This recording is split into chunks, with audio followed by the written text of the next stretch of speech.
Somos Cadena 3 Argentina. El Campo Hoy, el segmento diario de Cadena 3 Argentina, está orientado al sector agropecuario, con las últimas novedades y acontecimientos importantes de este sector, informando y acompañando al hombre de campo y a la mujer de campo. Cadena 3, la radio del campo argentino.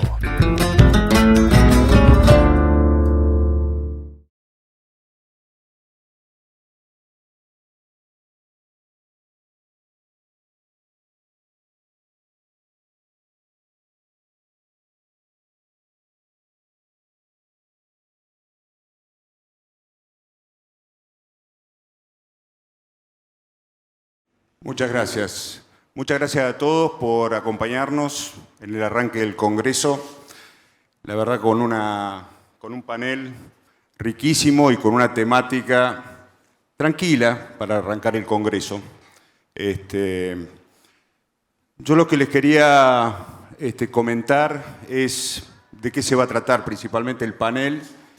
Un panel que le dimos esta orientación ya que hace más de 35 años que la siembra directa como una herramienta muy eficiente desde el punto de vista de la eficiencia del uso del agua en la agricultura de secano, marcó un hito y una gran diferencia en Argentina en la producción en la pampa húmeda argentina. A partir de ahí a la extra zona pampeana, donde realmente marcó muchísima más diferencia en el hecho de agriculturizarse, por decirlo de alguna manera. El cultivo de soja fue el gran aliado, digamos, en ese arranque, en ese comienzo de la siembra directa por aquellos años. Luego el trigo, el maíz, el resto de los cereales de invierno y de verano, girasol, algodón, pasturas, lo que convirtieron a la siembra directa como una herramienta en un sistema de producción. Y ese sistema de producción, cuando se fueron adaptando todos los cultivos que se hacían en la región pampeana, tomó ese nombre de sistema de siembra directa continua, un sistema continuo de producción, sustentable. Hace un puñado de años atrás empezamos a ver, llámese 5 o 6 años atrás, comenzamos a ver una dinámica de intervención sobre el sistema de siembra directa continua que realmente nos preocupa. Por estadísticas, el crecimiento llegó a niveles superiores al 95%. El año pasado, por esas mismas estadísticas, vimos un retroceso de alrededor del 90% en el sistema de siembra directa continuo, pero por estadísticas relacionadas a encuestas. La verdad que cuando uno recorre las rutas y los caminos de la producción argentina, la sensación que uno tiene es que esa intervención está a mayores niveles. Y la verdad que nos preocupa esa intervención sobre lo que hemos gestado durante tantos años o lo que hemos mejorado durante tantos años. Este panel esencialmente trata de abordar o va a tratar de abordar ese tema particularmente en Argentina, que es lo que nos está pasando, este intervencionismo y esta discontinuidad que le estamos ocasionando al sistema de siembra directa continua, con dos referentes nacionales, uno más vinculado a la ciencia y otro más vinculado a la producción, y tres referentes de APRESID, altamente vinculados a APRESID, en distintos lugares del mundo, en distintas regiones del mundo, que los iré presentando. Así que, sin más, agradecerles por este espacio y invitarlos a escuchar a cada uno de ellos que tienen para decirnos.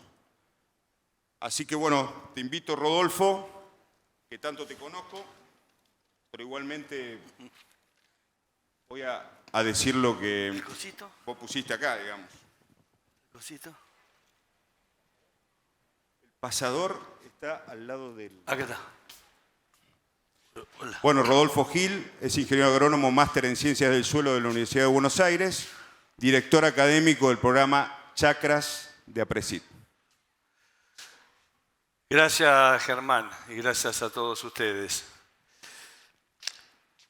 Yo me siento algo bastante privilegiado porque a mí la historia de la siembra directa no me la contaron, sino que la viví.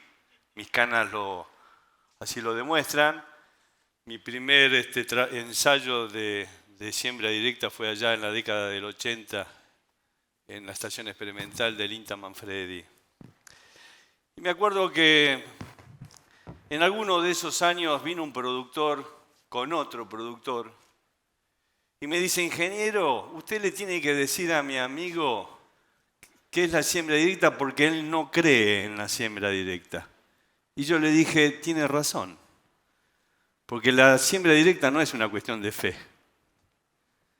Es un sistema de producción que hay que desarrollarlo. De eso se trata lo que yo voy a tratar de compartir con ustedes. Podríamos decir que la historia de la siembra directa arranca ya por la década del 70, en el año 68. Marcelo Fagioli del INTA Pergamino empieza a mano poner las primeras semillitas para ver si era imposible o posible hacerla germinar en un suelo que no era labrado. Un sistema que lleva más de 10.000 años. Y como ustedes ven en la imagen, en el año 77 se organiza la primera reunión de manejo sin labranza en Marco Juárez. En el año 77 había tan solo 5.000 hectáreas, que diría eran los primeros aventureros que querían probar. Más productores que investigadores. En el 2000, fíjense el crecimiento exponencial que tuvo. Ya teníamos 16 millones y en el principio de esta década llegamos a los 34 millones de hectáreas. Prácticamente casi toda la agricultura argentina, y es una sensación en el planeta, la Argentina como productora sin labrar. Hay mucha gente que todavía no lo puede creer. Y eso generó, la siembra directa generó un cambio cultural. Pasar de la izquierda a la imagen de la derecha fue más que un cambio tecnológico, un cambio cultural. ¿Por qué digo esto? Simplemente porque el agricultor se pasaba 14 horas arriba de un tractor labrando. Y de pronto un día se dio cuenta que podía no hacerlo y se bajó del tractor. Y ese tiempo lo dedicó a enriquecer la mente. Y ahí empezó la evolución de la siembra directa. Más que un cambio tecnológico, un cambio cultural. Lamentablemente hoy nos está pasando esto. Quizás porque no entendimos, un poco como arrancó Germán, a entender que la siembra directa no es un dogma y no es una práctica, sino que es un sistema de producción. Y el punto de partida es salir de la siembra directa. Salgamos un ratito de la siembra directa y veamos la naturaleza. La naturaleza es un sistema complejo que siembra directamente, o sea, hace siembra directa. Pero es un sistema complejo que está en equilibrio. Ese equilibrio parte de entender que lo que se produce a través de la fotosíntesis está en equilibrio con lo que se consume y con lo que se descompone. Si nosotros en cualquier sistema descomponemos y consumimos más de lo que producimos, en este caso a través de la fotosíntesis, el sistema se va a degradar. Ese es el principio básico para empezar a entender la siembra directa como un sistema de producción. Y acá entran tres palabras claves. La primera es la productividad, que es lo que yo puedo generar a partir de la unidad de tierra, en nuestro caso.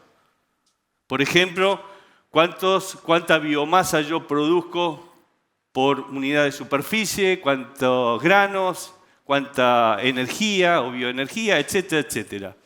Pero lo que es más importante entender en ese sistema en equilibrio es la palabra eficiencia. ¿Cuánto yo produzco por unidad de recurso? Entonces los invito a todos a que empecemos a hablar en términos de eficiencia, ya no de kilos por hectárea, sino de, por ejemplo, kilos de grano por milímetro de agua que consume el cultivo, o por unidades de nitrógeno, o por unidades de fósforo, o por megajoules de energía radiante que recibe el cultivo. Ahí es donde nosotros nos vamos a empezar a entender cuán eficientes estamos haciendo nosotros con el uso de los recursos. Y finalmente una palabra clave para entender la siembra directa como sistema, que es el tiempo.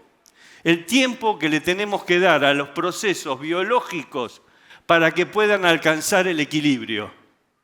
Entonces no es lo mismo los procesos de descomposición de la materia orgánica en la región Pampa Húmeda que en el norte, en Santiago del Estero, en Salta o en cualquier otra parte. Argentina, en sus casi 3 millones de kilómetros cuadrados, tiene una variabilidad inmensa de suelos y de climas, con lo cual los procesos biológicos son muy diferentes dentro de esa variabilidad.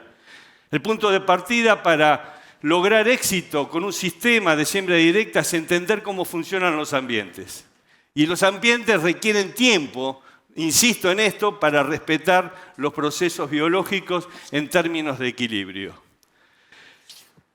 Y acá es donde me pregunto, entonces, ¿cuál es la diferencia, lo que estamos buscando con la siembra directa? En realidad ni siquiera es la siembra directa, es un sistema sustentable, es una agricultura sustentable, que es una palabra muy vapuleada. Pero para entenderla, por lo menos voy a transmitir y compartir lo que yo pienso. ¿Dónde está la gran diferencia entre una agricultura tradicional que lleva más de 10.000 años desde que empezamos a domesticar las plantas y que hoy seguimos haciéndola aún con siembra directa? ¿Y qué hicimos con esa labranza tradicional? Básicamente fue modificar el ambiente, principalmente el ambiente suelo, a través del laboreo. ¿Para qué? Para que esa genética que nosotros depositamos en el suelo exprese su potencial de producción. No sé si están de acuerdo, pero es muy simple la ecuación. Modificamos el ambiente, fundamentalmente el suelo, colocamos una semilla y esperamos a que esa genética exprese su potencial productivo. Nos fue muy bien, reconozcámoslo, nos fue muy bien. Pero hoy estamos cosechando muchos problemas. Ni que hablar si agarran la prensa. Las noticias no son solamente de producción, son de cambio climático. ¿Cuál es la diferencia con la agricultura que buscamos? Es todo lo contrario. Es cómo nosotros vamos a poder adaptar la planta y la tecnología a cada ambiente, de tal manera que sea el ambiente el que exprese el potencial productivo con el mínimo disturbio. Hay una diferencia gigantesca entre estas dos. La primera se basó en tecnologías de insumos. La segunda se basa en tecnología de procesos, fundamentalmente procesos biológicos. La primera se basa en recetas. La segunda se basa en estrategias. La primera se basa en un promedio, donde todo es parecido. La segunda se basa en entender la variabilidad y adaptar las tecnologías a esas variabilidades. Entonces, si entendimos eso, nos va a resultar más sencillo, más fácil entender qué es la siembra directa como sistema de producción. En primer lugar, la siembra directa nos acerca más a un sistema natural, a lo que hace la naturaleza. Primero, la naturaleza no descansa. Los 365 días del año está trabajando. ¿Cómo trabaja? Recibiendo la energía del sol y transformándola en distintos diseños a partir de la fotosíntesis. Nosotros somos parte de ese diseño de energía que viene del sol. Entonces, lo primero que necesitamos es intensificar. ¿Intensificar qué?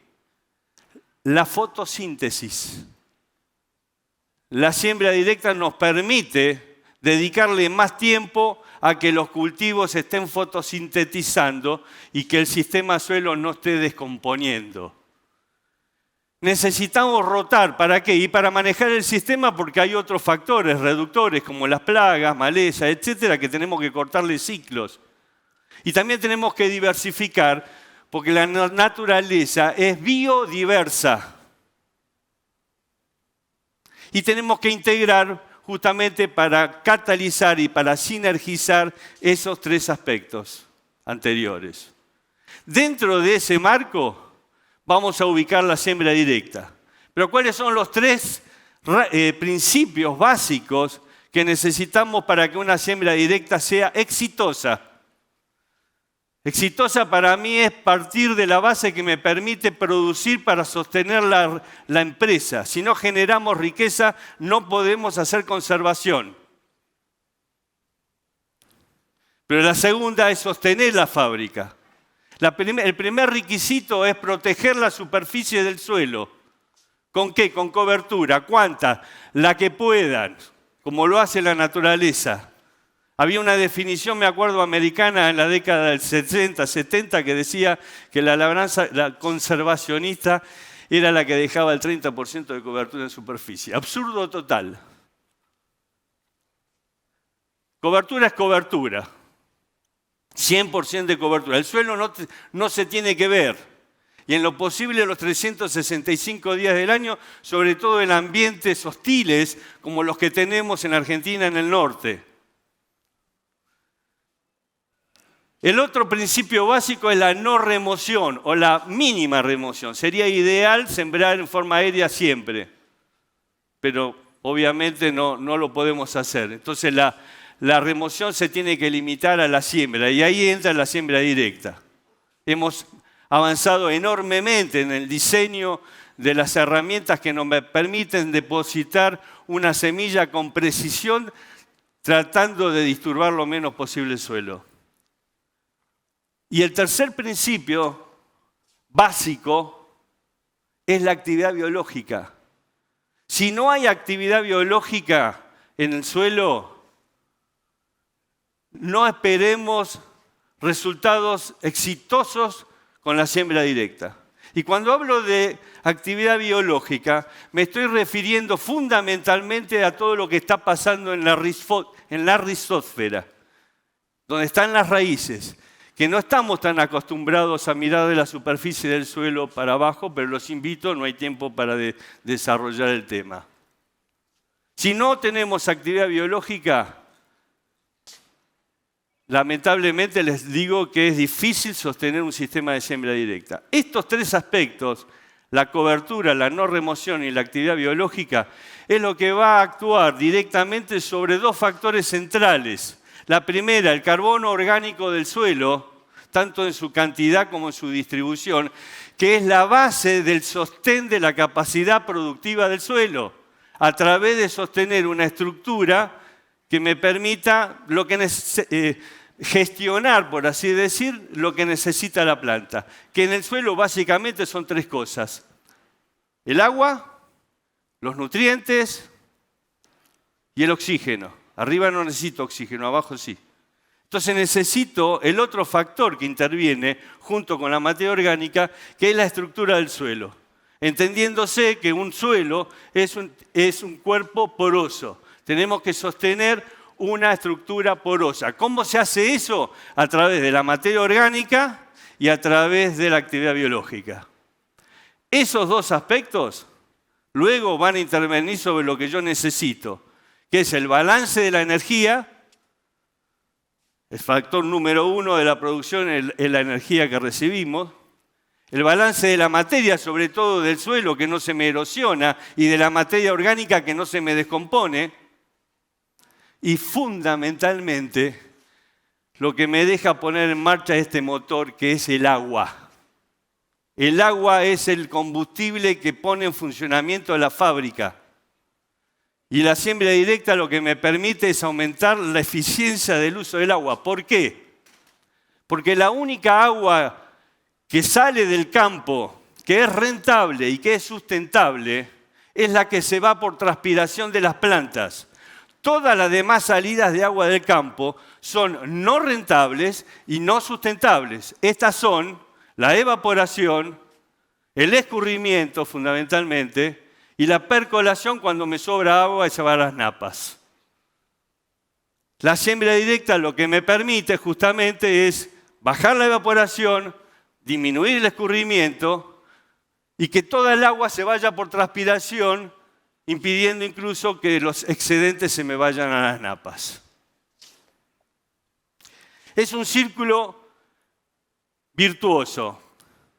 Más producción, más biomasa, más materia orgánica, menos descomposición. Y un factor central, si sostenemos esa actividad biológica, lo que estamos actuando directa e indirectamente es algo fundamental que son justamente los nutrientes, que es el otro componente junto con el agua que necesitamos para alcanzar rendimientos satisfactorios. Terminando, 3 preguntas que nos hacemos. ¿Falta ciencia para mejorar esto? ¿Falta conciencia para aplicarlo? ¿O qué falta? Los invito a que pensemos eso. Por la ciencia no me preocuparía, miren, porque es asombroso el crecimiento del conocimiento.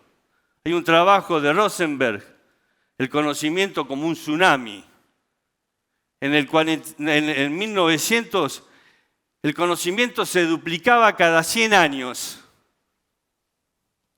En el 45, 50, cada 25 años se duplicaba el conocimiento.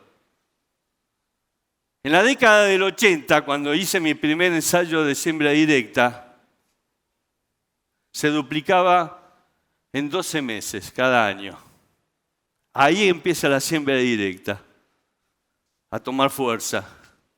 Hoy el conocimiento se duplica cada 12 horas. Por día duplicamos el conocimiento. No nos preocupemos por la ciencia. La ciencia camina sola. ¿Falta conciencia? Y yo creo que sí. Conciencia en realidad es conocimiento reflexivo. Es lo que uno siente.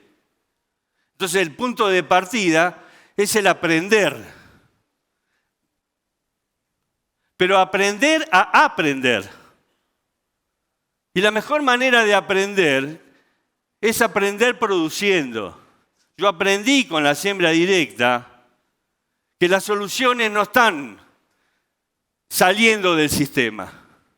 Aprendí que las soluciones están encontrándolas dentro del sistema.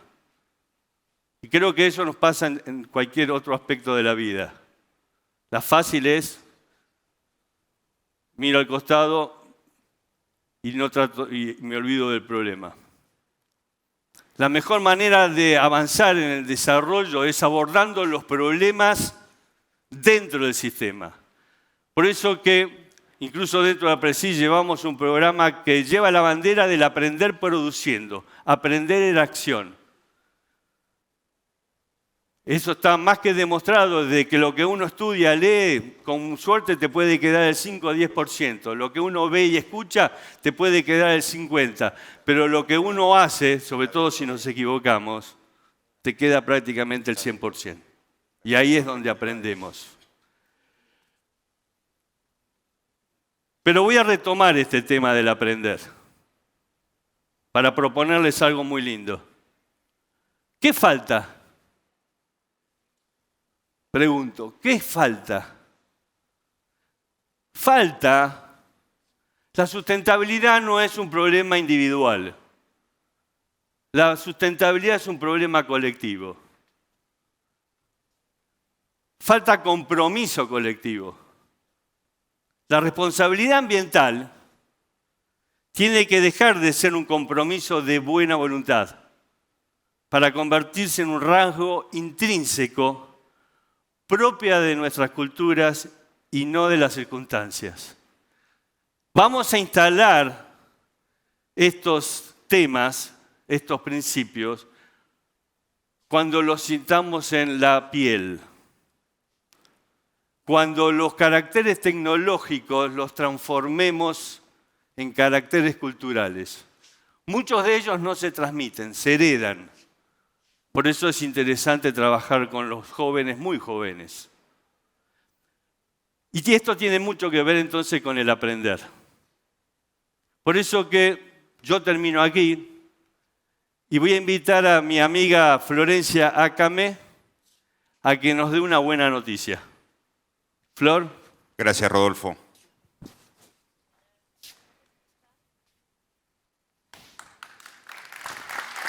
Gracias.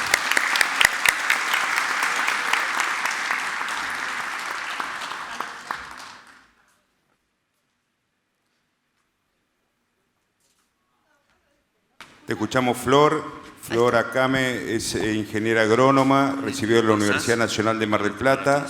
Actualmente se encuentra realizando su maestría en Manejo y Conservación de Recursos Naturales en dicha universidad. Trabaja en APRESID desde el 2018.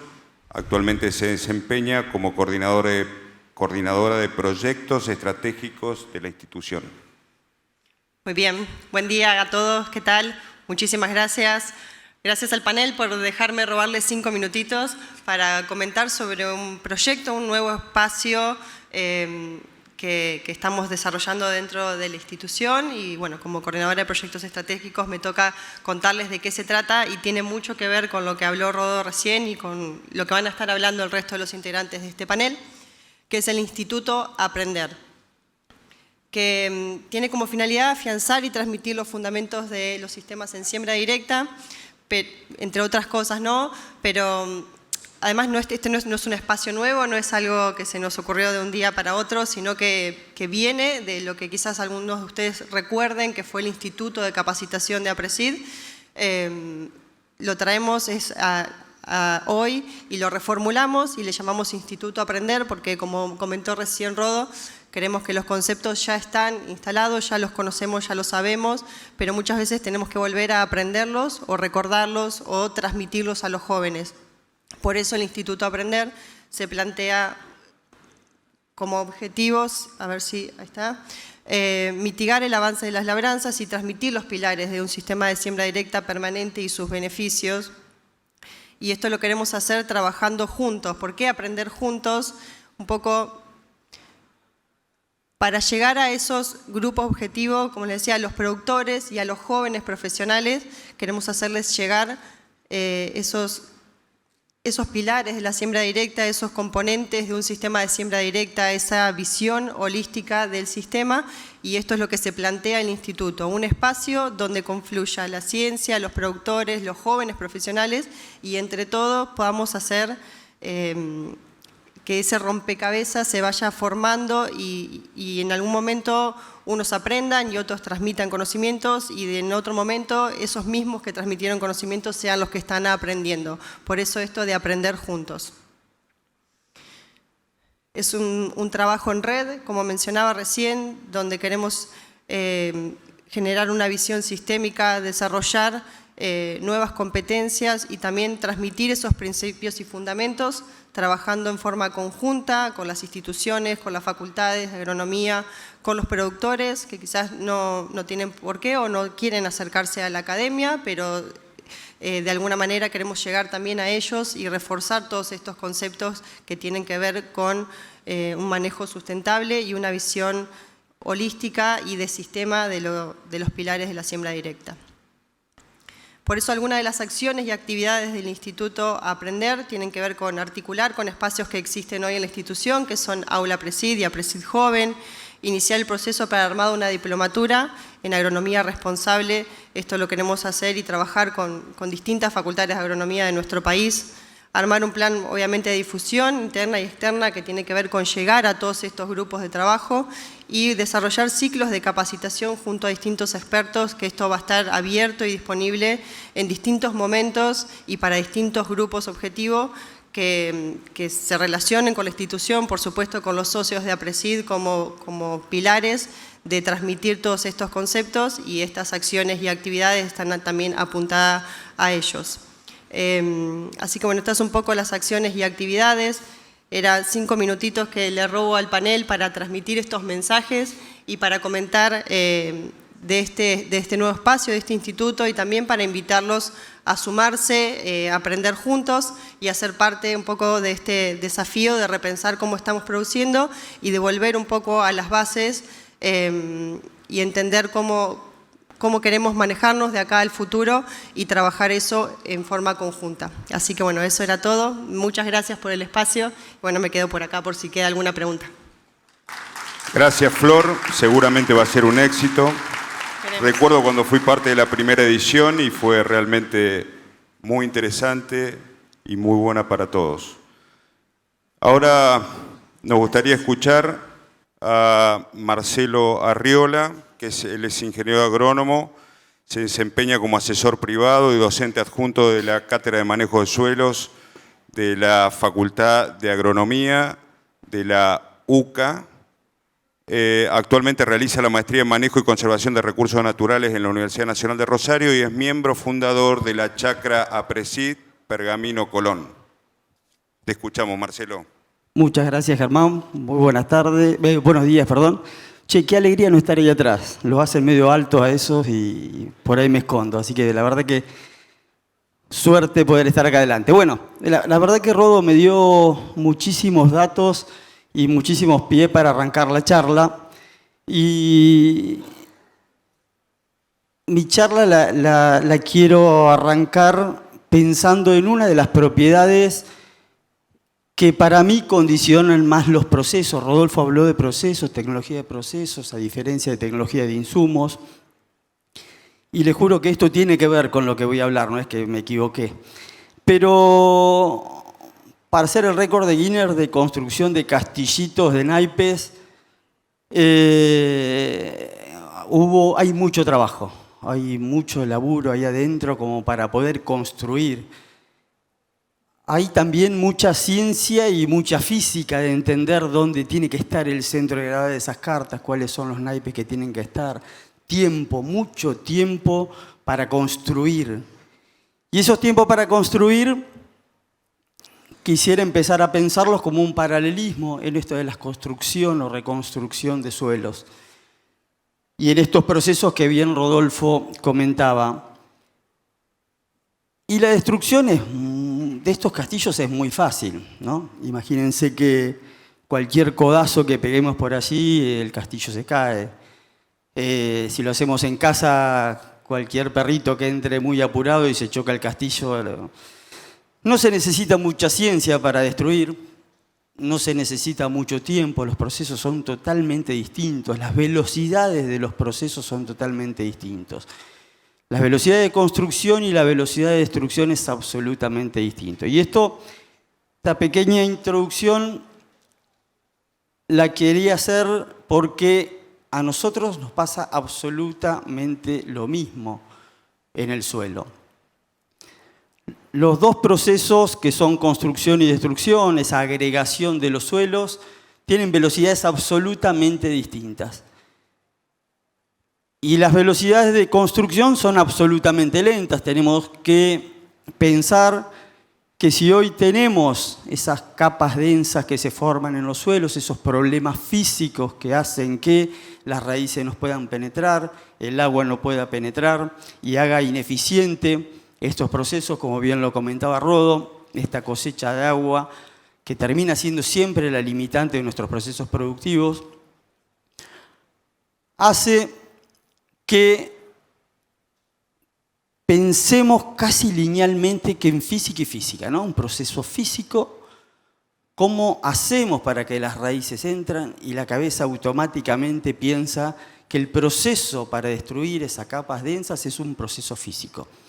Y rápido, y lamentablemente eso nos mete en un círculo vicioso, en el cual ese círculo vicioso hace que generemos una oxidación de suelo y ese aumento en la cantidad de oxígeno en superficie superficial y profundo, hace que aumente la cantidad de microorganismos y aumente la tasa de mineralización de la materia orgánica y perdemos cada vez materia orgánica. Y si perdemos materia orgánica, allí en esos conglomerados, en esos agregados, están metidos nuestros limos.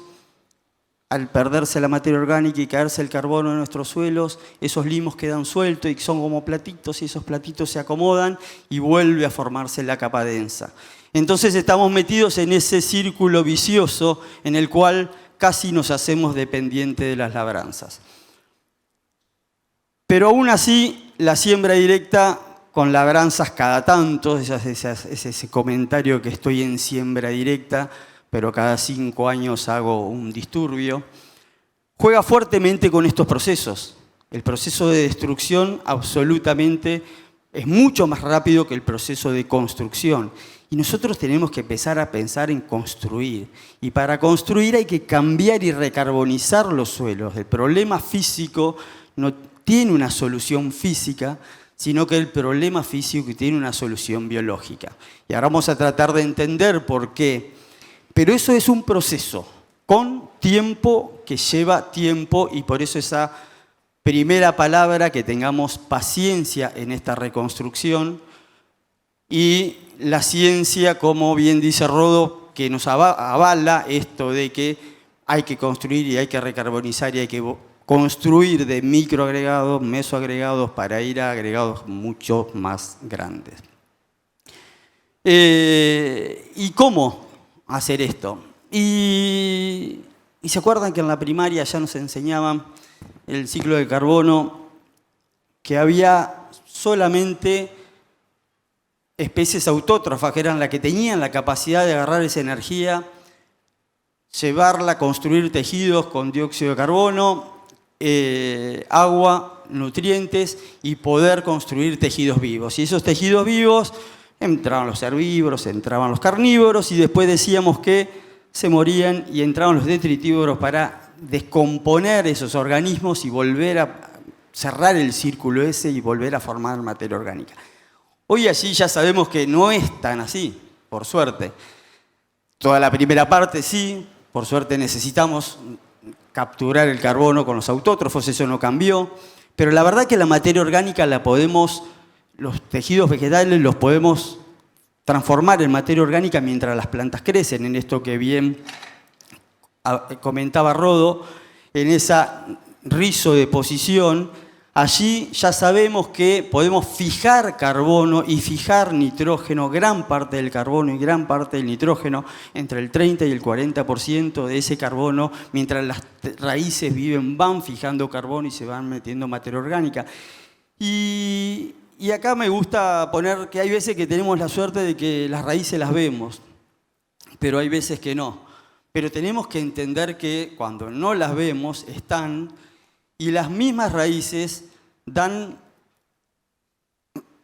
generan agregación por sí solas, pero además en esa rizósfera exudan cantidad de nutrientes que lo que hacen es que aumentan la actividad biológica. Y Rodo habló de actividad biológica en nuestros suelos. Si pensamos los suelos como materia inerte, solo es muy difícil que una planta pueda crecer. Ahora, si nosotros podemos construir allí, capturando carbono y pudiendo generar materia orgánica, podemos generar sistemas mucho más estables. Y hay bichitos que los podemos ver. Y, por ejemplo, lombrices es una de los que más nos gusta ver. Y las lombrices nos llevan a entender que son, al no poder seleccionar lo que comen rastrojos, pero también comen tierra, y cuando terminan haciendo sus deyecciones, porque no seleccionan, generan agregados de mucha estabilidad y con una proporción de carbono muy alta. Y esto nos lleva a entender que en la chacra 1 pudimos medir que teníamos 800 kilos de lombrices por hectáreas en los sistemas más intensificados. Y eso nos prende una alarma amarilla, por lo menos, el que podemos entender que, y Rodó bien lo explicó, que estos procesos tienen que ser continuos. Imagínense si esos 800 kilos de lombrices hagan un paralelismo con novillos, 2 novillos por hectárea de 400 kilos, para que las cuentas sean fáciles. Si decidimos, no, este año, porque la verdad que el margen no me da, voy a hacer barbecho y de soja, rastrojo de soja, voy a volver a pasar a soja, porque la verdad que el margen bruto no funciona. Imagínense qué pasaría con esos dos novillos comiendo rastrojo de soja 6 meses. Muy parecido, obviamente eso es una población, no son 2 individuos, pero muy parecido es lo que pasa con la actividad biológica de los suelos. Entonces no podemos pensar en capturar carbono en momentos sí y en momentos no, sino que estos procesos que son lentos tienen que ser continuos. Otro factor es la continuidad de estos procesos en los cuales estos bichitos, olivátidos en ese caso, lombrices, que era el paralelismo para hacer los novillos, le tenemos que dar de comer, como bien decía Rodó, los 365 días del año. Después empieza a haber otros bichitos que no vemos, que van viviendo continuamente en esa rizósfera, aprovechando los exudados de esas raíces y conviviendo allí, trabajando precisamente para nosotros. Obviamente no trabajan para nosotros, trabajan para ellos, pero indirectamente terminan trabajando para nosotros porque, como bien decía Rodolfo, la actividad biológica es la que termina generando suelos más saludables y por ende mucho más productivos y estables en el tiempo. Estoy complicado con el dedito.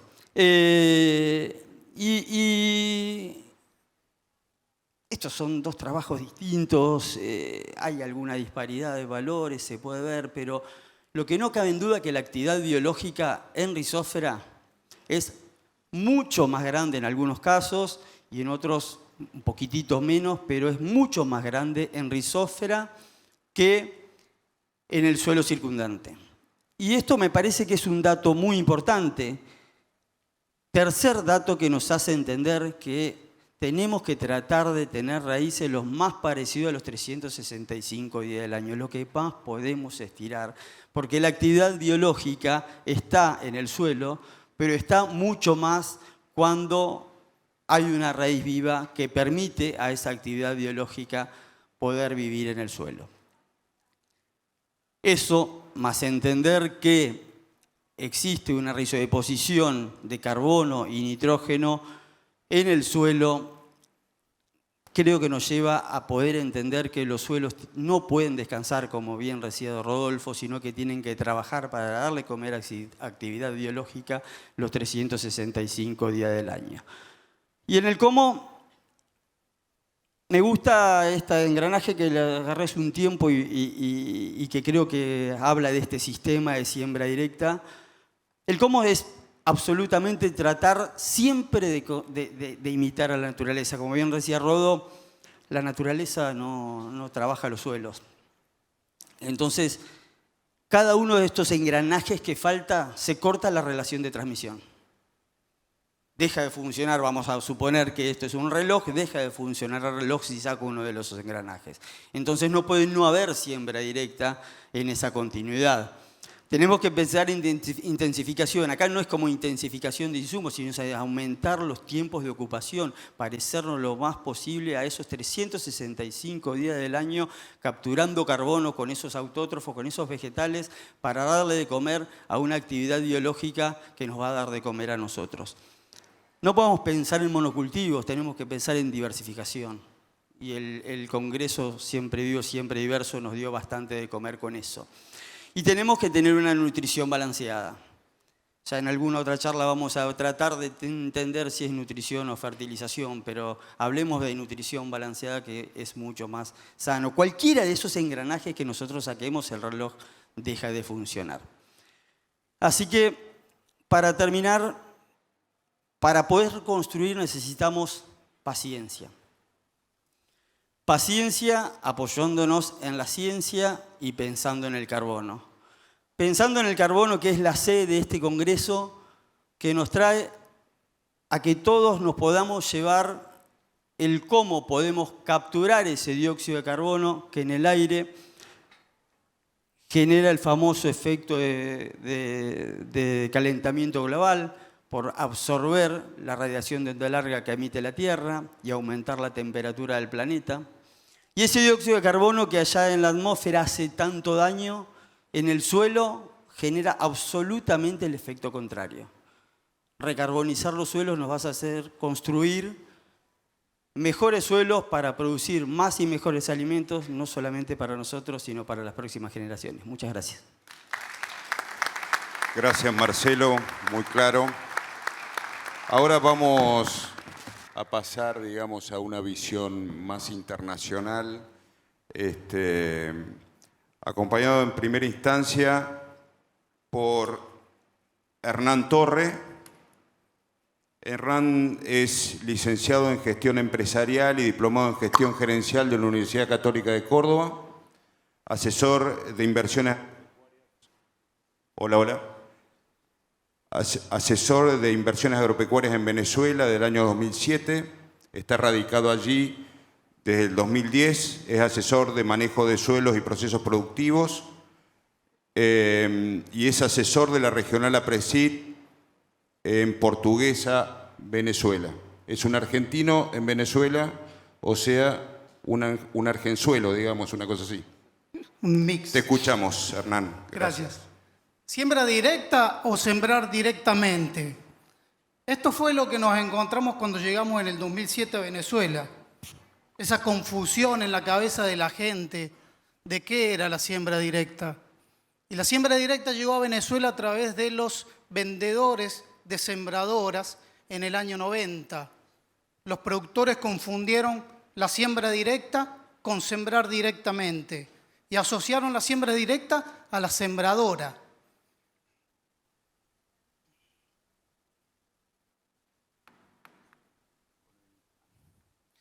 En los años 90 llegan las sembradoras de siembra directa, que es lo que estamos viendo. Esas sembradoras con discos lisos, todo en la misma línea, 300 kilos de NPK a la pata, y las ruedas niveladoras desfasadas de los dobles discos. Los productores sembraban de esta manera. 30 años después, 33 años después, en el 2023, llegan las nuevas sembradoras a Venezuela, igual que las viejas. Discos lisos, todo en la misma línea, 300 kilos de NPK a la pata, todo en la misma línea y a sembrar. Ese fue el problema que tenía Venezuela. Aunque el concepto de la siembra directa no lo llevamos nosotros, lo llevaron los vendedores de sembradora. ¿Qué hicimos? El año pasado nos juntamos, un grupo de productores, en este momento somos 13 productores, cada vez éramos más, nos empezamos a juntar, a analizar qué podíamos hacer con nuestros sistemas productivos. Pasamos a aplicar lo que compartimos, que nosotros nos juntamos cada 15 días a compartir información y pasamos a campo a llevar toda esa información, todo eso que estábamos compartiendo entre nosotros. Hasta armamos un congreso en Venezuela, el Congreso de la Rotación Soya-Arroz, porque la mayoría de nuestros productores son arroceros. Comenzamos a usar la tecnología. En Venezuela no se usaba la tecnología. No sabíamos cuánto llovía, no sabíamos qué tipo de suelo teníamos, no sabíamos qué nutrientes nos faltaban. Empezamos a usar imágenes satelitales, empezamos a instalar equipos de medición climatológicos, empezamos a hacer análisis de suelo, empezamos a hacer calicatas. Omar, tú sabes que la regional APRESID en Venezuela es la única regional que el 100% de los productores hoy hacen análisis de suelo, antes, durante y después de cada ciclo. Y no lo hacemos porque estamos locos, lo hacemos porque se puede. Hoy Venezuela es muy rentable, entonces estamos enfocándonos en levantar rendimientos, en mejorar la productividad. Y a partir de todos estos datos que empezamos a relevar con muchas instituciones internacionales que nos juntamos, empezamos a entender la paradoja climática en Venezuela. Y la paradoja climática es que las horas luz en el trópico son casi constantes. Nosotros tenemos 12 horas luz todo el año. La temperatura es casi constante. Nosotros tenemos casi 26 grados de temperatura todo el año. Las épocas de lluvia son bien definidas. No tenemos los ciclos que hay en Argentina, por ejemplo, de estaciones. Allá no hay invierno, verano, otoño, primavera. Hay 2 ciclos, llueve o no llueve. Una parte llueve, la otra parte no llueve. Entonces, nuestras variables climáticas son constantes. Estudiando todo eso, nos dimos cuenta del coeficiente fototérmico. Descubrimos a nuestro nuevo amigo. El coeficiente fototérmico es la diferencia entre la radiación solar y la temperatura. En Venezuela es 0,8. Nosotros tenemos 18 megajoules casi todo el año y tenemos 26 grados de temperatura de promedio. El coeficiente fototérmico me define el potencial ambiental, que en Venezuela es de 10 toneladas para maíz, 10 toneladas para arroz y 4 toneladas para soya. Entonces, ¿qué hacemos con todos esos datos? Empezamos a ajustar. ¿Y qué es lo que vamos a ajustar primero? La fecha de siembra, de acuerdo al coeficiente fototérmico. Porque la fecha de siembra en Venezuela se definía con la lluvia. ¿Cuándo empieza a llover? Ahí es cuando empezamos a sembrar. Y ahora nos dimos cuenta que no, que para mejorar rendimientos, para mejorar el potencial, lo que tenemos que hacer es que en el momento de la mayor radiación posible, que en Venezuela tenemos 2 picos bien definidos, uno a los 30 días del año y otro a los 230 días del año. Lo que teníamos que hacer era meter justo en el pico de radiación el llenado de granos. Entonces ahora la fecha de siembra la empezamos a hacer cuando logramos que el llenado de grano me coincida con el mayor pico de radiación y aumentamos la probabilidad de rendimiento. Estamos en experimentación en este momento. En el tema de fertilización mejoramos mucho a través de los datos. Empezamos con análisis de suelo, calicatas, imágenes satelitales, ¿no? Y otro de los problemas que tenemos es la implantación. El tren de siembra, cuchilla turbo, las coberturas. Empezamos a trabajar en todo eso. Necesitamos mejorar la productividad. Y la productividad básicamente es rendimiento sobre costo. ¿Cómo hacemos para aumentar el rendimiento sabiendo que el rendimiento depende del 48% del clima, el 39% depende del manejo y el 13% depende de la genética? Si nosotros el clima lo tenemos más o menos controlado, porque es constante, la genética no tenemos control, porque es una cuestión de legislación en Venezuela, pero sí tenemos control de manejo. Y es ahí donde enfocamos todos los recursos. Queremos enfocarnos en lo que más impacta en resultados, y básicamente es manejo. Si nos enfocamos en manejo, en Venezuela estamos 30 años atrasados, ¿no? Entonces, fundamental manejo de suelo. Y en manejo de suelo, procesos productivos. Hacer las cosas en tiempo y forma, que no se está haciendo en Venezuela. ¿Y cómo llegamos ahí? Bueno, con la siembra directa. Y para recordar un poquito qué es la siembra directa y lo tengamos claro, simplemente la siembra directa son 3 conceptos básicos. Primero, no roturación, nunca, no romper suelo, sino construir. Segundo, rotación de cultivos. Necesitamos rotar cultivos para cortar ciclos de plagas, ciclos de maleza y para generar porosidad. Y tercero, fertilización. Necesitamos estabilizar los suelos de nutrientes para utilizar menos nutrientes en los cultivos. Así que bueno, desde la regional APRESID en Venezuela, nosotros les agradecemos mucho por abrir sus empresas, compartir información y decirle que nosotros también estamos haciendo lo mismo. Estamos abiertos, están invitados a Venezuela a conocer, a compartir información. Y bueno, seamos directos, digamos no a la labranza. Gracias, Hernán. Muchas gracias. Invitamos ahora a Jorge López Menéndez. Él es ingeniero agrónomo de la Universidad de Buenos Aires, es fundador de JF, Desarrolla y administradora de inversiones, cofundador de WARC África, fundador de Aymara, empresa desarrolladora de campo en Santiago del Estero, y es fundador de la regional del otro lado del charco. Así que bueno, seguramente mucha siembra directa y muchos kilómetros recorridos, Jorge, te escuchamos. Kilómetros sobre todo. Bueno, Hernán describió África, describió Venezuela, imagínense lo mismo en África. Así que estamos con muy parecidos desafíos. Y bueno, sumémosle a África que culturalmente tenemos una barrera bastante grande. Bueno, les voy a contar un poco porque ponerme a hablar de cosas técnicas estando Rodolfo, Marcelo acá me daría vergüenza. Así que yo les voy a contar un poco más o menos qué encontré de todos estos años estando en África. Y para ponernos en contexto, ¿cuál es la situación de África? África tiene 400 millones de hectáreas para poner en producción. Como decía Rodolfo hoy, acá hay 40 millones, son 10 argentinas en poner en producción. Y solo el 10 está utilizado, o sea, hay un solo Argentina cuando podría haber 10 argentinas produciendo ya. Estos son, bueno, estoy hablando de 25 países, obviamente cada país no es el mismo problema, pero bueno, la cantidad de personas están ahí, la pobreza extrema está ahí y tienen la solución al alcance de su mano. Y lo que venimos discutiendo, ¿qué es lo que está pasando acá? Falta de procesos, falta de tecnología, falta de poder poner ese 65% de tierra arable que falta por poner en producción del mundo está en África. Así que imagínense todas las posibilidades que hay acá.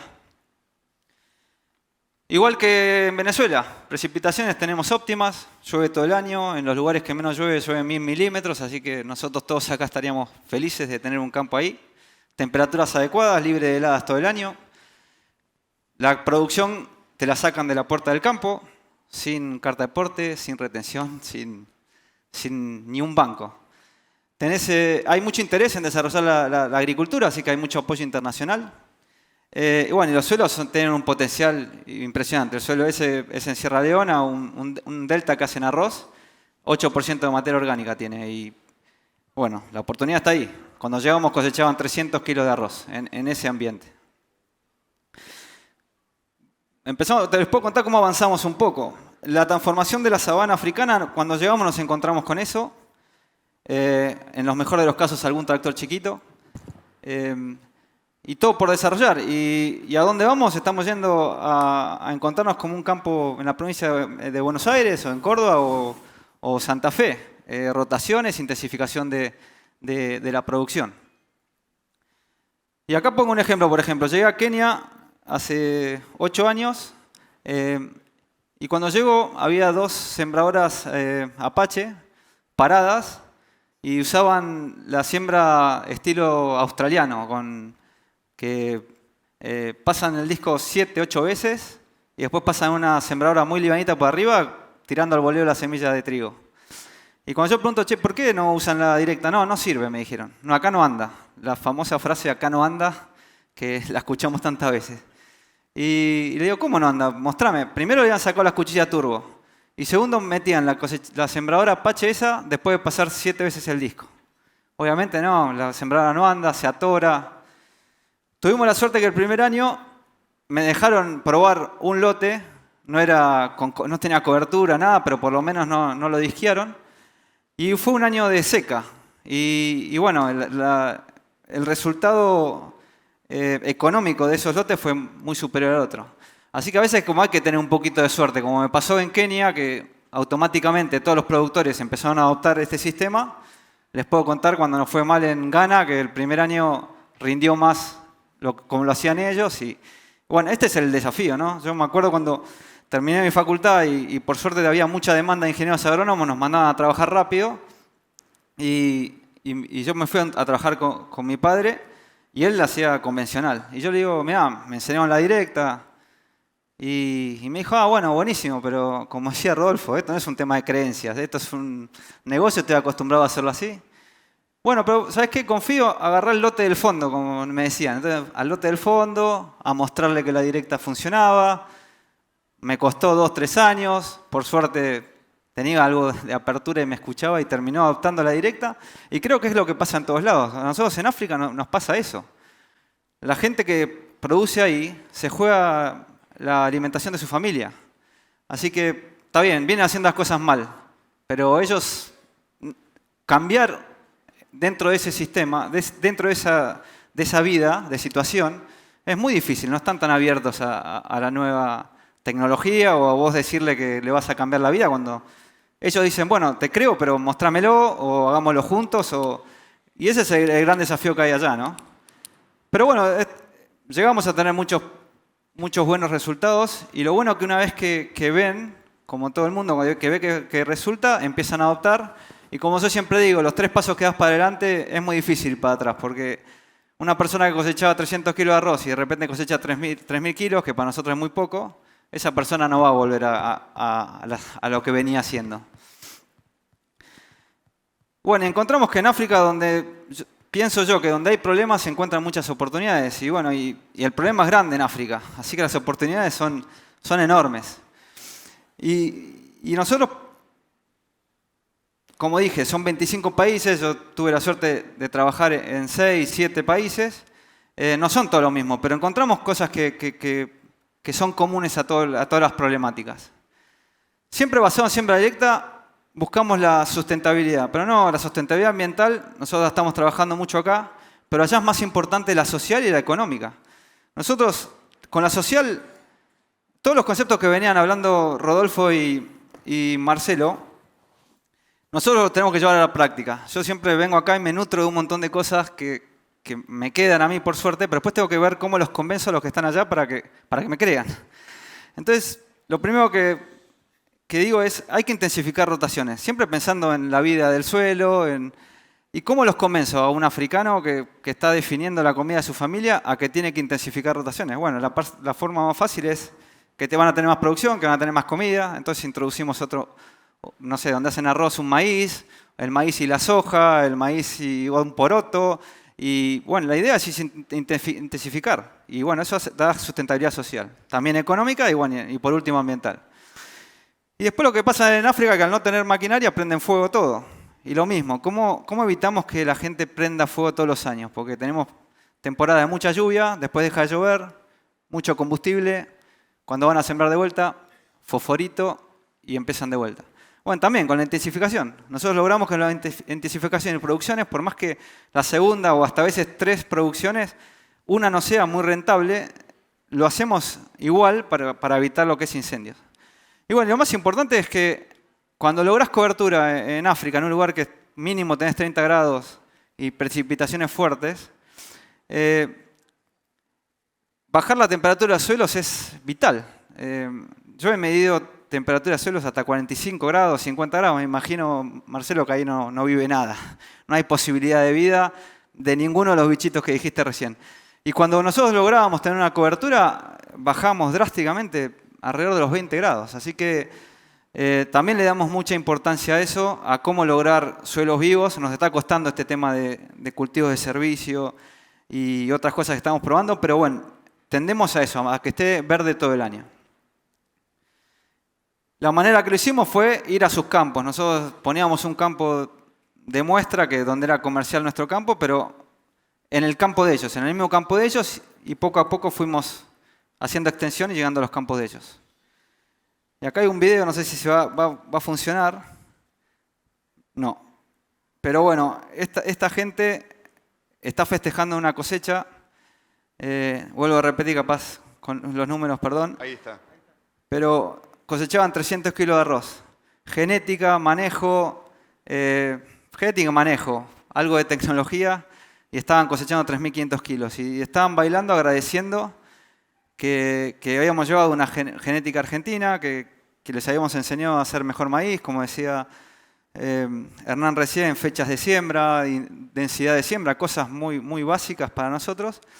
Pero esas personas les cambiaron la vida y eso a mí me llena mucho porque me encanta escuchar a Rodolfo y a Marcelo y creo que esto es, se tienen que sentir orgullosos de todas las horas que les meten a estudiar porque la tecnología ese es el último objetivo, me parece, ¿no? Que es que cambiar vidas y bueno, generar algo de ayuda en este continente. Así que bueno, muchas gracias. Gracias, Jorge. Por último, vamos a escuchar al ingeniero Murilo Teixeira. Es ingeniero agrónomo egresado de la Universidad Federal de Santa María. Tiene un posgrado en ecofisiología y manejo de cultivos. Es director técnico y operativo agrícola de estancia Cerro do Oro. No sé si está bien pronunciado de esa manera. Sí, sí, sí. Ok, gracias. Bom dia a todos. Eu queria dizer... Buenos días a todos. Después de que me presentó acá el amigo y estar acá al lado de uno de mis grandes mentores y junto con APRESID, creo que son los responsables de que tengamos contenido para poder compartir con ustedes hoy. Quería comenzar diciendo que nada de lo que yo diga hoy acá va a ser absoluto, sino que es la forma en la que venimos trabajando y la forma en la que pensamos en Brasil.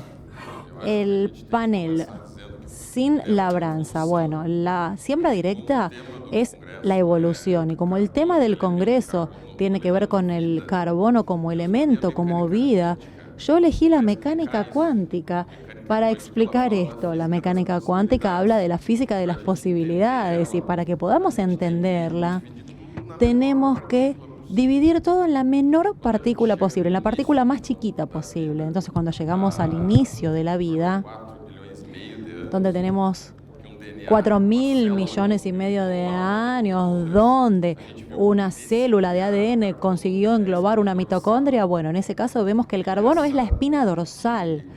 Y en ese momento, con la célula cargando a través de la pigmentación energía luminosa y metabolizar, pudo evolucionar. Y por eso el título de esta charla es El universo invisible. Porque hoy esta sociedad que comenzó hace más de 4.000 millones de años, mucho más antigua que nosotros y nosotras, bueno, existe en la sociedad. ¿Y por qué la ciencia del infinito? Porque cuanto más diversidad vemos, cuanto más diferente vemos, menos riesgo de patógenos tendremos. Entonces, ¿qué pasa cuando se agrede el suelo?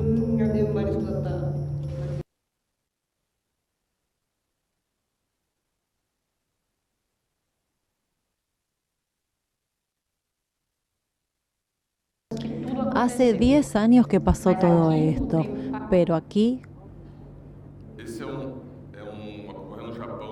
Esto es en Japón, con el terremoto, luego del tsunami y luego del accidente nuclear. Entonces, cuando agredemos al suelo, no solo matamos los microorganismos, sino las estructuras donde viven. Y también, como es una sociedad mucho más antigua que la nuestra, también hay estructuras nucleares donde usan esa energía. Entonces, ya me presentaron, pero voy a explicar cómo en nuestro sistema mixto de agricultura y ganadería, en nuestra empresa, estamos tratando de llevar más personas al suelo. Estamos en San Gabriel, imagino que pasan mucho por ahí para ir para la playa, a 45 kilómetros de la sede de la municipalidad. El nombre de nuestro establecimiento es Estancia Cerro de Oro. Empezó con mi abuelo, Baltasar Tellera de Silveira. Estamos aquí desde 1918. Hoy trabajamos con mis 3 hijos y mi marido. Yo vine para aquí para darle una mano a mi mamá y llegué a la conclusión de que mi conocimiento era parte de esto. Por eso necesitaba igual más conocimientos todavía y ahí me puse a estudiar veterinaria. Con esto felicito a todos y todas aquí buscando conocimiento para poder evolucionar. Entonces rápidamente quiero decirles que mi bisabuelo compró esta estancia, que es el que empezó a trabajar en agropecuario en ese momento, después falleció, asumió mi abuelo y si bien no tenía relación con el agronegocio, empezó a trabajar y luego mi mamá se hizo cargo. Entonces, desde 1918 mi bisabuelo ya hacía los controles pertinentes y en el 29, con la caída de la bolsa en Nueva York, él invirtió en energía eólica y tenía agua y luz eléctrica ya en esa época. Entonces, demostrando que se iba a quedar en el campo.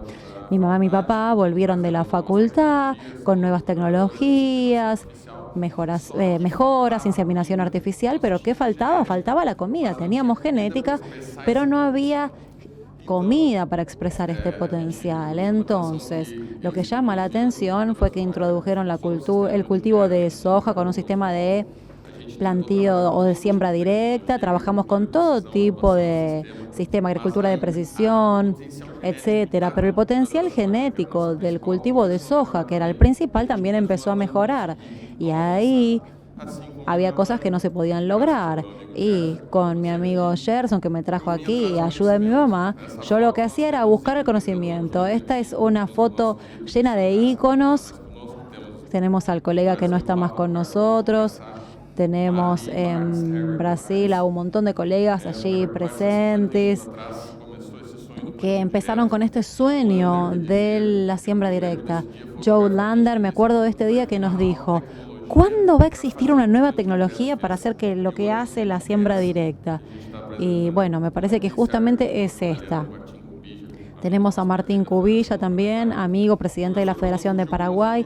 Y el profesor Rodolfo Gil habló de la capacidad de almacenamiento de agua del suelo, eficiencia en el uso de agua, el macroporo, el mesoporo con el agua disponible y el microporo también, que se pensaba que no tenía función en el agua porque la planta no tiene fuerza para retirarlo, ¿verdad, profesor? Pero bueno, ahí están los guardianes del agua del suelo.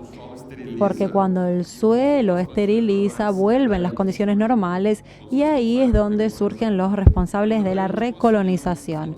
Entonces, acá tenemos terneras de 14 meses entrando a cría, o sea, aquí tenemos la genética, la ganadería expresa, donde pudimos llegar a este potencial y tuvimos una cobertura para poder hacer un buen cultivo de verano. Uno de mis mentores también me trajo un nuevo desafío que yo acepté. Aquí teníamos 6.000 kilos por hectárea en una cosecha excepcional y yo pensé que había descubierto todo, pero me dijo, vamos a analizar cómo está esto hoy. Entonces es un proyecto piloto de carbono en Brasil, probablemente una de las áreas más grandes. Y en este proyecto, ¿qué se ve? Acá tenemos 175 toneladas de carbono por hectárea. Y como esto es todo muy nuevo, estos son datos de 2020... ¿Cuáles fueron los resultados? Espantosos. Menos tiempo, menos rotación de cultivos. Pero vemos que en la capa de 0,30, el primero de Brasil tiene 155 toneladas. Posiblemente estemos dentro de los 3 primeros dentro de este proyecto en Brasil. Tenemos este desafío, pusimos máquinas de inyección, vemos aquí a la derecha el mapa de productividad y a la izquierda el mapa en el que se hizo la inyección. Un polimicroorganismo y otros 5 microorganismos. El resultado fue de un gran aumento, del 26%, aún sin agua. Lo que sucedió el año pasado, aún así hubo un aumento. Aquí, solo para que tengan una idea, pensamos los microorganismos como inoculantes, pero tenemos una diversidad que ni siquiera conocemos. Tenemos biofungicidas, bioinsecticidas, bionematicidas, condicionador de suelo, resistencia. Les voy a mostrar estos dos. El irabatay es el microorganismo que se sacó de la lisosfera del cactus. Hace una película alrededor de la raíz y libera gradualmente el agua. Así aumenta la eficiencia. Pseudomonas. ¿Por qué les llamo la atención sobre estos microorganismos? Porque no son patenteables, no son bioinsumos. Así adquirimos una biofábrica para traer un microorganismo y producirlo nosotros mismos en nuestra propiedad. El segundo año intensificamos todavía más, era una área abierta. En Brasil los suelos son un poco pobres, aquí hay más fertilidad natural en Argentina. El resultado es más fácil entonces. En términos de números de legumbres hay 50% de aumento. En términos de peso, casi el 56%. Les quería mostrar la nueva forma de la agricultura. Estos son análisis metagenómicos. Aquí a la izquierda podemos ver, aquí abajo, tenemos una población muy alta de hongos. Observando la biodiversidad, vemos tricoderma y pseudomonas con una población baja. Si mejoráramos la diversidad de tricodermas y pseudomonas, vamos a poder controlar estos hongos. Para que tengan una idea, esto es de julio del 23, 7.160 microorganismos divididos en 1.700 géneros, más allá de los otros millones que no pudimos clasificar. Aquí hay varios grupos fitopatogénicos, de nitrógeno, solubilizadores. A ver, vean este gráfico de fertilidad biológica. A ver, como aquí vienen al centro. Aquí está muerto, no hay vida. Cuanto más lejos del centro, vemos que el metabolismo del carbono está bien aquí de este lado, ¿no? Hay una diversidad de microorganismos y de metabolismos de carbono muy rica. Tenemos que mejorar el índice de potasio. A ver, podemos clasificarlo también como agentes biológicos. ¿Y esto qué es? Un suelo muerto, un suelo que no se trabajó. Entonces mantiene un poco de metabolismo de carbono, pero no tiene vida, no tiene microorganismos, fósforo, potasio y micronutrientes. Bueno, no vine a hablarles de microorganismos, sino para hablarles de una agricultura regenerativa. No es suficiente poner microorganismos en el suelo, tenemos que alimentarlos. Entonces comenzamos con los policultivos de plantas o mix de plantas. Aquí los profesores que nos acompañan siempre, y comenzamos a mezclar especies, avena, hierbas. Me gusta mucho este gráfico porque la planta es el alimento de la rizosfera. Cuanto más diversa sea la rizosfera más población vamos a tener, más diversa.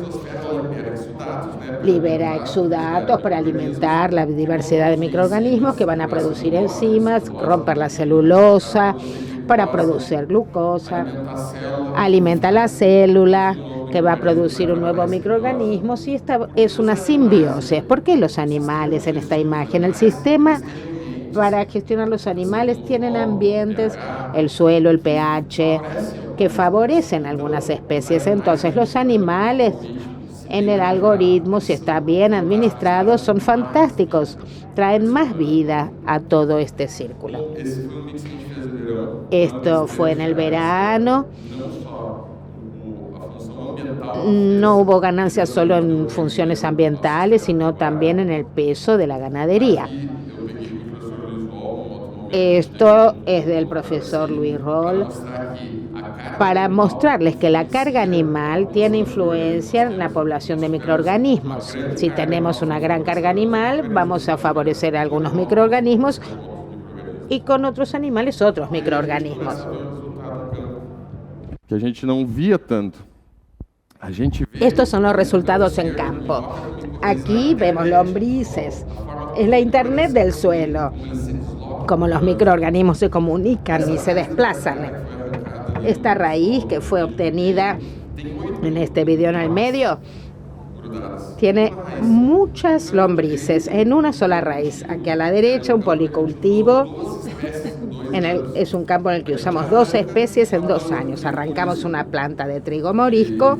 Também ajuda muito nas colônias das micorrizas e está lá que es muy benéfica, y vemos también lleno de lombrices. Estos son los agentes biológicos que comprueban que estamos en el camino correcto. La lombriz aquí vemos que se escondió durante el estío. Cuando volvió a llover, acá en el video a la derecha, vemos nuevamente aquí arriba las lombrices. El ambiente debe ser resiliente. Hoy tenemos los principales agentes polinizadores trabajando. También esta es una planta autóctona y vemos que hay un aumento de su productividad en los últimos años. Más agentes que nos comprueban que estamos en el camino correcto. Hablar de esto sin hablar de lucratividad, esto es nuestro sueño, 6.000 kilos por hectárea. Mientras llovía, hace 2 años que tenemos sequías enormes, terribles. Cuando tengamos nuevamente un buen ambiente, vamos a ver cómo esto va a aumentar en nuestro sistema. Almacenamiento de grados. Esta unidad fue pensada para atender al trinomio ambiental, social y financiero. Tenemos el ambiental con placas solares, la biofábrica y la captación de agua de lluvia en estas cajas. En la cuestión social, tenemos una plataforma elevada a 2,80 metros para no necesitar una bomba de drenaje, no hay emisión de gases. Y en el espacio confinado fue reducido, tenemos menos espacio confinado, pensando en la seguridad de los trabajadores, y podemos poner el producto y comercializarlo en el mejor momento para conseguir un mejor precio y tener seguridad para nuestros productos. Entonces, no solo secuestrar carbono y aplicar buenas prácticas, sino también educación ambiental, consumo consciente, utilizando las herramientas actuales para cuidar la naturaleza. Para terminar, mi abuela arriba de un caballo y ahora arriba de 375 caballos, con sus 96 años. Quería decirles que todo está en la naturaleza, que solo necesitamos observar, posicionarnos, trabajar, no traerlo de afuera. Todo está acá. Muchas gracias. Muchas gracias, Murilo. Por último, nos quedan unos pocos minutos. A quienes enviaron preguntas, bueno, van a tener la oportunidad por ahí de verlo a cada uno de los disertantes y podérselas hacer personalmente, si ustedes lo desean. A mí particularmente me interesaba invertir estos últimos minutos en que cada uno haga una reflexión final. Ya hemos escuchado lo importante, digamos, de la eficacia, haciendo referencia indudablemente a este 31º Congreso, lo importante es fijar carbono y utilizar las herramientas disponibles para evitar al máximo su oxidación y que ese balance sea altamente positivo. Me gustaría una reflexión final por cada uno de ustedes, si así lo desean. ¿Quiere que arranque? Por... ¿Arrancamos? Bueno, gracias por la invitación, Germán. Miren, mi reflexión nace de una noticia que leí ayer. Simplemente que tiene que ver con que nosotros siempre, nuestro entorno es nuestro campo. Sin embargo, nuestra vivienda es la biosfera. Ayer escuché una noticia que a mí cada vez me está quitando más el sueño. En el año 1959, me acuerdo perfectamente porque yo ya tenía 4 añitos ahí, las partes por millón en la atmósfera de dióxido de carbono eran de 317 partes por millón. Este año en el laboratorio, en el observatorio de la isla de Hawái, que se utiliza mucho para determinar el avance del dióxido de carbono, marcó nada menos de 423 partes por millón. Supuestamente, si llegamos a las 450 partes por millón, aumentamos 2 grados la temperatura, que ya está pasando, lo estamos viviendo, y no sé qué va a pasar.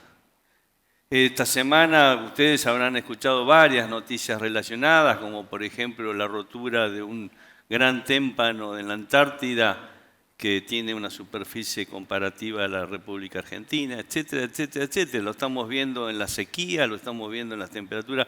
O sea, es una realidad lo que nos está pasando con el cambio climático. La ecuación es muy simple. Sacamos el carbono fósil que tenemos abajo y lo estamos poniendo arriba. Tenemos que hacer lo contrario. Los océanos y el suelo son los principales reservorios de carbono.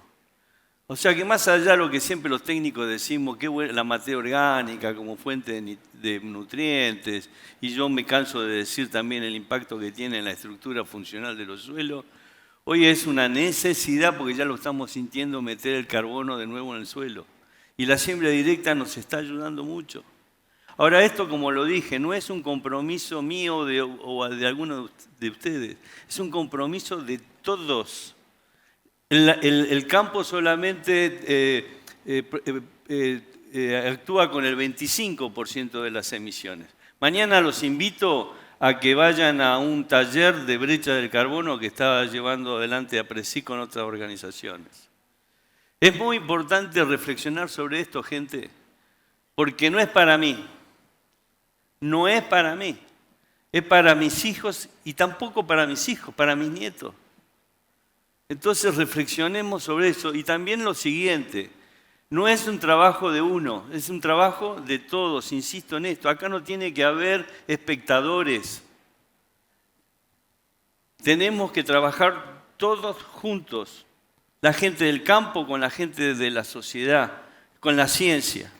Esa es mi reflexión.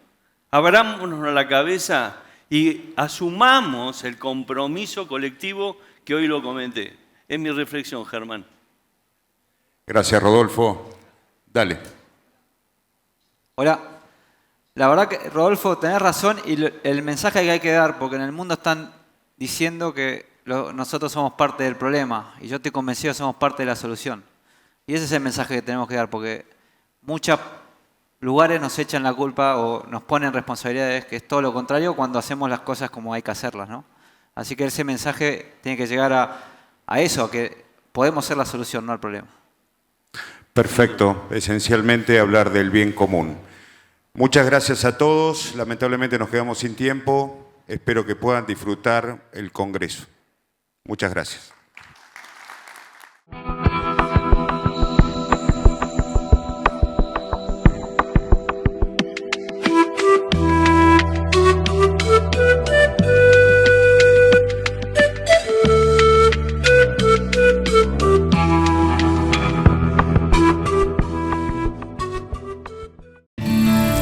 La tierra. La tierra es el campo, es esfuerzo y compromiso. La tierra es el cuidado de la semilla que dará el grano, que luego será alimento para millones. Es el cuerpo y el alma de un trabajo valioso. A la tierra la cuidamos produciendo con tecnología, innovación y promoviendo la sustentabilidad. La tierra es el puente para conectar con vos. BASF. We create chemistry. FMC, la compañía líder en investigación e innovación para la protección de cultivos, presenta su portfolio de herbicidas, insecticidas y fungicidas que ofrece las mejores soluciones a las problemáticas diarias del campo.